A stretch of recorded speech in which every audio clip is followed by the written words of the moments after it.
ওই তো প্রথম প্রশ্ন যেটা, দুটো সেঞ্চুরি, সেই জায়গাটাতে আসলে অনুভূতি কি? অনুভূতি দেশের জন্য সেঞ্চুরি করতে পেরেছি, তাও 3 ম্যাচে 2টা।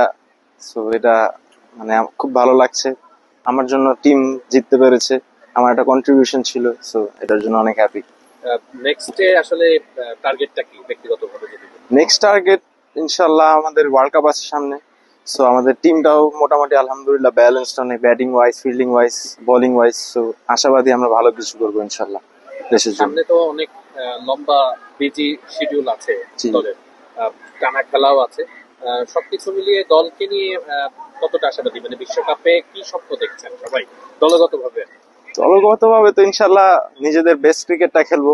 আমাদের যে পটেনশিয়াল, ওই পটেনশিয়াল অনুযায়ী খেলতে পারলে ইনশাল্লাহ আমরা ভালো কিছু অ্যাচিভ করবো ইনশাল্লাহ ওয়ার্ল্ড কাপে।